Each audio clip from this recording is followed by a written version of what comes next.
Nominations for PFA Fans Player of the Year are out now. And another question seems to be coming up amongst football spaces, well, especially for myself, and that's surrounding Bukayo Saka. Is Saka snubbed once again for one of these awards, or have they finally got it right? We'll discuss all of that and more here next. Let's go! I'm really in my zone. All my niggas getting cheese like it's provolone. They ain't with us at the bottom, so they'll never know. Even through trial and error, gotta keep yourself composed. Feel like me, little bitch, I'm chasing all my dreams. Before we get any further into the video, don't forget to hit a like button, hit the subscribe button. We're on the road to 1,000 subscribers. We're pushing for that goal every single day. And if you like daily Arsenal content or you like daily football content in general, don't forget to subscribe to the channel, hit the like button for fresh new content every single day. But today we're going to be touching on who should lift the Premier League Fans PFA Player of the Year award. So this is a majority fan vote. And based on some of the names here, I'm just going to read off the nominees who have officially made it. It's basically similar to the Premier League's official one, but with a few additions. But without further ado, here are the nominees. We have Phil Foden, Erling Haaland, Rodri, Cole Palmer, Ollie Watkins, Declan Rice, William Saliba, and Martin Odegaard. Now, all of those players, for their own divine right, definitely deserve to be at least in the mention for the award, and definitely nominees, no doubt about it. Now, you have some of these guys on here like Phil Foden, 25 goal contributions in the Premier League alone. You have Erling Haaland, 32 goal contributions. Rodri, who's been undefeated and very much instrumental for Man City's second half of the season run, going unbeaten as a Man City player in the last, 60-something games in all competition, nearly 70 games in all competitions. You have Cole Palmer, who's had a breakout season with Chelsea, scoring 22 goals with 10 assists. Ollie Watkins, nearly 20 goals and leading the assist chart as a striker. You have Declan Rice, who took his numbers to outstanding levels after signing for £100 million and joining Arsenal. William Saliba, the most clean sheets in the Premier League and played every minute for the best defense in the league. And Martin Odegaard, the captain, the leader, the orchestrator of one of the best teams in, I'd say, world football, in Arsenal and definitely the Premier League. But when you have a player like, before I even go on to who I think should win the award and who I think is most deserving and who I think would walk away with it, I just want to touch on Bukayo Saka, because he missed out on Premier League Player of the Year, voted for by the Premier League and voted for by the Premier League fans only on the Premier League website. And then this is the PFA, this is a whole separate association. Saka still doesn't make both of the list, and he's not only the top scorer for Arsenal, he's also the top assister. And people will say, oh, Bukayo Saka he's gone missing in certain games, he hasn't been performing to a certain standard. But even when he's not, Bukayo Saka has been absolutely instrumental to getting goals for Arsenal. I'm talking about big goals, big contributions throughout this season. He stepped up in massive moments. I can go down the list. He has a 4-game goal contribution streak, a 6-game goal contribution streak, and an 8-game goal contribution streak. And again, in this back half of the season, we've seen again at Spurs, we've seen at Chelsea, we've seen so many times with Bukayo Saka, even if he's not running past 3 players and beating his man and playing outstanding like Vinicius Jr., he's still so impactful to the game of football. Probably the most fouled player in the Premier League this season and the least carded. He's been tackled the most. And I think all of that just goes unnoticed, and this narrative of him limping seems to get brought up game after game and time after time. Like Bukayo Saka isn't literally before our eyes turning into one of the world's best wingers. And it continues to get thrown under the rug. Like, he's not doing that. So I firstly, before I even want to touch on any of this stuff, I want to give a massive shout out to Bukayo Saka, because he probably might not walk away with any awards this season, might not even be Arsenal's Player of the Year. But Bukayo Saka has had an amazing season. He's an amazing player. And next season, especially if he goes on to better his numbers like he's been doing and having this consistent trend for the last 4 years, Bukayo Saka should be labeled a world-class player. And if he isn't already for you, because he already is for me. But if he's not already labeled a world-class player, I think next season is the season he's going to take that for sure step, because I think he already has. And I think next season is the season where he walks away with one of these big awards, if we do walk away with one of these major trophies, if we don't walk away with it on Sunday. But Going on to the official nominees and who should win out of this pool. No, look, if Man City walk away with the award, it's hard not to give it to a Man City player. Seeing that they've been undefeated in the league since what? Late December, mid or early December even. Man City have been on an absolute tear, blowing past anybody except for Arsenal. That has been in their path, and credit and Liverpool to give credit to them. But give to be fair, give Man City credit. I think Rodri though, for me, if it has to go to a Man City player, would be the guy for me, either Rodri or Foden.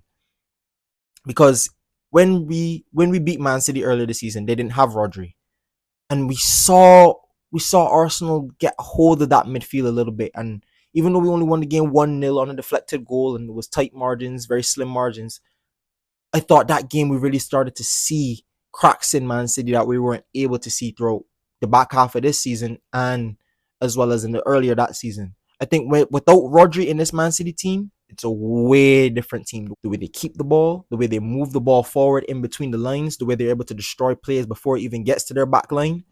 I think Rodri is a massive, massive player for them. Phil Foden, all the talk about him not taking that next step and him being at Man City in the shadow of De Bruyne and Bernardo Silva and David Silva and all of these players over the years.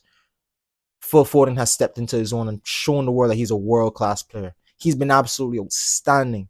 When you have 17 goals and 8 assists for a team that's going to be, what, 4-time champions potentially, no doubt about it, Phil Foden would either between Phil Foden or Rodri for me from a Man City perspective. From an Arsenal perspective, I'd give it to Martin Odegaard.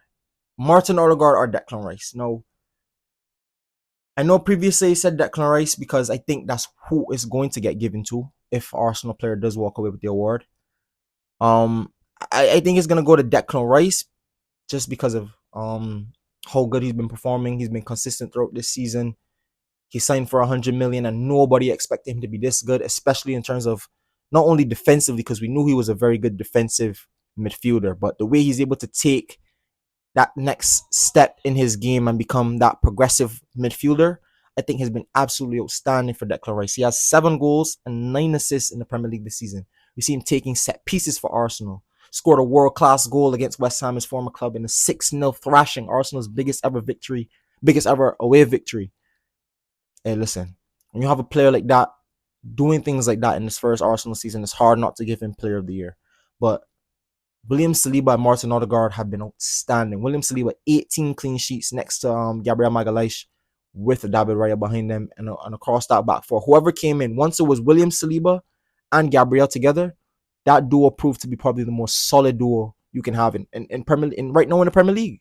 Probably the best centre back pairing in the Premier League by far. No doubt about it.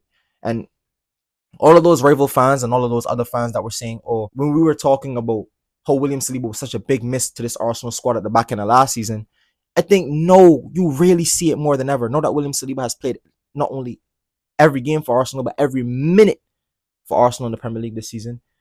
You see the benefits of having a player like that who's so composed, who's so calm on the ball, who could bring it out from the back, who could pass it from the back, who has that speed, that physicality to command the defense. We've seen he had man of the match performances at the Etihad, at Old Trafford, and at Anfield. A player like that stepping up at the 3 most biggest grounds you can possibly go to other than Tottenham is massive. Is massive. So credit to William Saliba, but I think this award is probably gonna have to go to Martin Odegaard.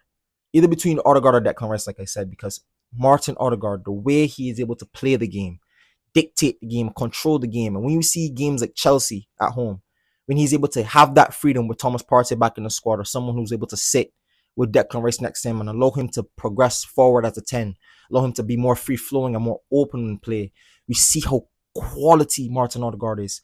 Some of the passes, some of the stuff he can pull out of the hat. Even the goals that don't end up in assists, like the pass to Saka against Brighton.